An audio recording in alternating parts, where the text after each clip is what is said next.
শুভ সকাল বন্ধুরা, আশা করছি তোমরা সবাই ভালো আছো। আমিও খুব ভালো আছি। তো চলো এইভাবে দিনটাকে স্টার্ট করি। আজকের সকালটা একটু অন্যরকম, মানে তাড়াহুড়োর কোনো ব্যাপার নেই। তো সেই কারণে কারণটা বলি, ছেলের স্কুল ছুটি সেই কারণে সকালবেলা যেগুলো কাজ ছিল, রান্নাঘর ক্লিন করা, তো সেগুলো করে নিয়ে আমি টিফিন বানাতে চলে এসেছি। আর আজকের টিফিনটা একটু অন্যরকম। সারা সপ্তাহ ধরে এটা ওটা স্যান্ডউইচ হ্যানা ত্যানা এই টিফিনগুলো বানিয়ে দিই ওকে। আর বাড়িতে থাকলে আমি একটু চেষ্টা করি মুড়ি খাওয়ানোর, কারণ ও মুড়িটা একদম পছন্দ করে না। সেই কারণে ও সব রকম খাওয়ানোর একটা প্র্যাকটিস রাখার জন্য এই ছুটির সময়গুলোতে মুড়ি খাওয়ানো ধরিয়েছি আর কি। তো যাই হোক, সকালবেলা দেখছি ওর পড়ার নামে কোনো রকম নামগন্ধ নেই। মিষ্টিকে আদর করতে চলে এসছে, আর এই অত্যাচারগুলো মিষ্টি মুখ বুজে সহ্য করে। ওরও ভালো লাগে যে দাদা আমাকে একটু আদর করুক, টিপে টাপে মাথা ফাতা টিপে দিয়ে দিয়ে দিচ্ছে। তো সেগুলো ভীষণ পছন্দ করে। তো যাই হোক, ওকে বললাম হ্যান্ড ওয়াশ দিয়ে হাত ধুতে, ওকে টিফিনটা খেতে দিলাম। দেওয়ার পরে আমি চলে এলাম পাখিদেরকে খেতে দিতে। আর সত্যি কথা বলতে কি, ছুটির দিনগুলোতে ও ভীষণভাবে খেলতে চায়, কিন্তু যেহেতু এক্সাম সামনে, আর সত্যি কথা বলতে কি আমাদের আবাসনে অনেক বাচ্চা আছে খেলার জন্য, কিন্তু তাদের যখন এক্সাম শুরু হয় তখন এ ফ্রি থাকে, এর যখন এক্সাম শুরু হয় তখন ওরা ফ্রি থাকে। এরকম করে আর খেলা হয় না। তো যাই হোক, পাখিগুলোর যে একটা জিনিস কয়েকদিন ধরে লক্ষ্য করছি, যে এদের ছোলাগুলো ভিজিয়ে দিচ্ছি কেমন একটা গন্ধ ছাড়ছে। তো সেই কারণে ভাবলাম যে অল্প করেই ছোলা ভিজিয়ে দিই। তো আমার মিষ্টি কিন্তু একটু গন্ধ হলেও ছোলা আর খেতে যায় না। এটা একটা সমস্যা। আর সত্যি কথা, খাবার গন্ধ হয়ে গেলে তো কারোরই খাওয়ার ইচ্ছে থাকে না। আর যাই হোক, বাইরের এই দেখো পাখিটা, আমি বাইরের পাখিদের খেতে দিই। তো ও এসে দানা খেতে শুরু করে দিয়েছে, সেটা তোমাদের দেখালাম। আর টিফিন খাওয়ার পরে ও হোমওয়ার্ক করতে বসে গেছে। তো আমি ভাবলাম যে বাড়িতে আছে যখন, সকাল করে ওকে একটু ফল খেতে দিই। তো ও আপেল আজকের খেলো না, ও বললো যে মা ডাঁটি শুদ্ধ আমাকে আঙুরটা ধুয়ে দাও। তো ও ভীষণ মজা করে খেতে ভালোবাসে। তো যাই হোক, ও ওর হোমওয়ার্ক করছে, আমি চলো রান্নাটা চাপাতে হবে, কারণ রান্না করতেই হবে, বেলা হয়ে যাচ্ছে, ছেলে বাড়িতে আছে, ওকে সকাল সকাল স্নান টান করিয়ে খেতে দিতে হবে।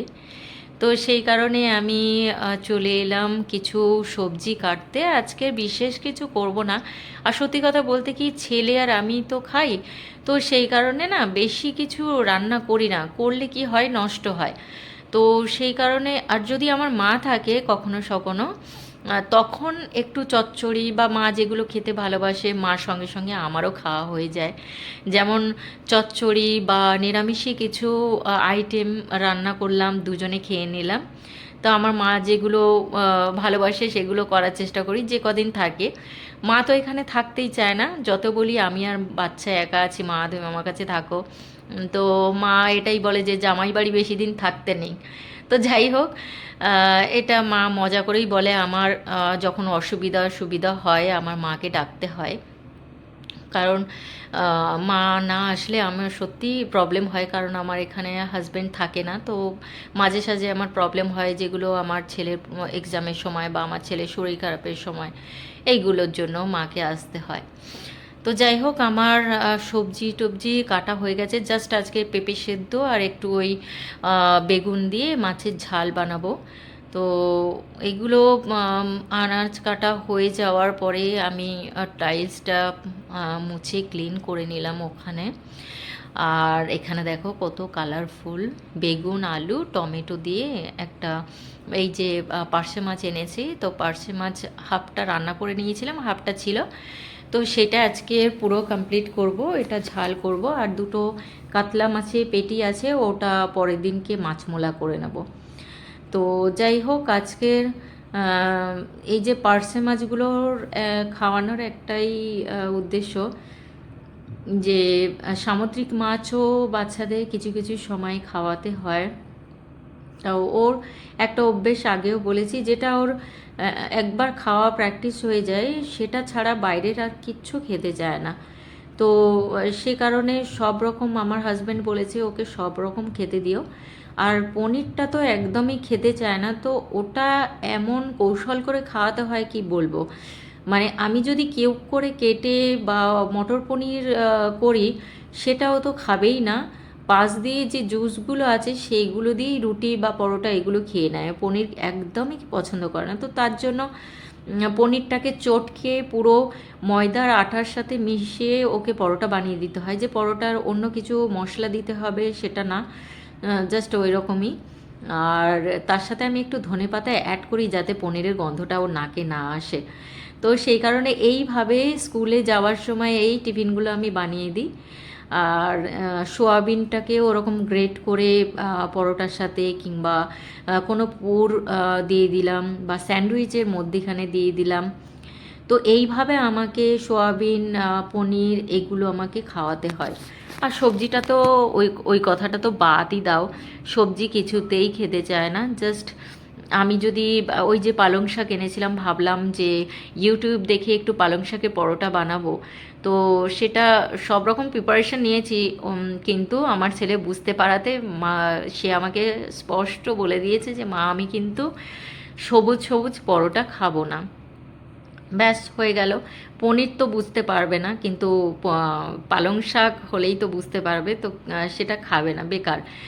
তো যাই হোক, আজকের সত্যি কথা বলতে কি, যে পার্শে মাছটা, পার্শে মাছের আগে আমরা, আমাদের অনেক সময় ছিল তখন মারা পার্শে মাছের ভেতরে যে কাঁটা টাইপের ওই একটা জিনিস থাকতো, সেটার তেল মশলা করতাম, মানে আমার মা করতো, সেটা খেতে অপূর্ব লাগতো। তো এখন সময় অল্প, সেই কারণে আর ওই সব বাছা করে তেল দিয়ে করা অনেকটা সময় যায়, সেই কারণে আমরা সবই ফেলে দিই।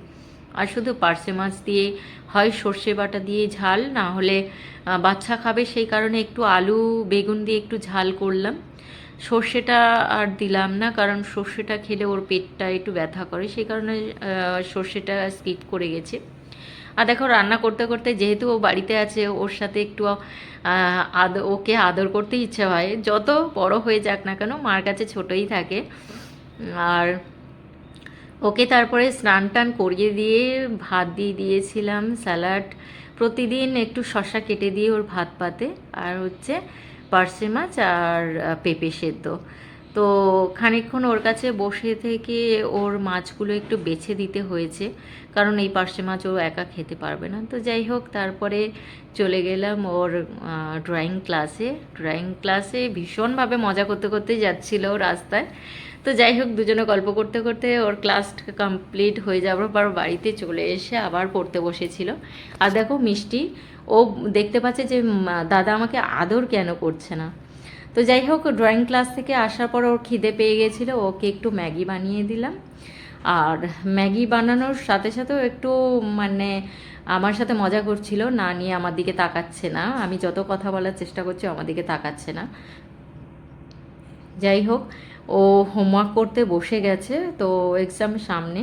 তো ওকে খেতে দিয়ে আমি চলে গেলাম ঠাকুর ঘরে সন্ধে পুজো দিতে। তো এখানে সন্ধে পুজো দেওয়া হয়ে যাওয়ার পরে ভাবলাম যে রাত্রেবেলা আমি বেশিরভাগটা রাতেই বেড কভার চেঞ্জ করে দিই। তো আজকের মনে করলাম যে বেশিরভাগটা আমি হয় কি, যখন জামা কাপড় অনেকটা হয়ে যায় তখন আমি রাত্রেবেলায় কাচাকুচিগুলো করে নিই। আর আমার শুকোতে দেওয়ার জায়গাটা ওটাই খুব ভালো, তো আমি শুকোতেও দিয়ে দিই, সকাল হলে সেটা অর্ধেক শুকিয়ে যায়। আর সব থেকে বড় কথা, বাচ্চার ছুটি ছিল, তো সেই কারণে মানে জামা কাপড়গুলো কেচে দেবো, তো আগের দিন মনে ছিল না। আজকের ওই কারণে ভাবলাম যে বেড কভার চেঞ্জ করে সব একসাথে করে আজকে রাতেই মানে কাচাকুচিগুলো কমপ্লিট করে নেব। তো যখন বেড কভার চেঞ্জ করার পরে এই যে রাতে যে কি শান্তি লাগে এই বিছানায় ঘুমোতে, কি বলবো। আমি জানি না তোমরা আর কারা কারা করো এরকমই, আমার খুব শান্তি হয় মানে এরকম ক্লিন বিছানায় ঘুমোতে। তো যাই হোক, আর একজন দেখো মানে ভীষণ মজা করে যাচ্ছে, যেহেতু পড়া টড়া কমপ্লিট হয়ে গেছে, তো সেই কারণে। তো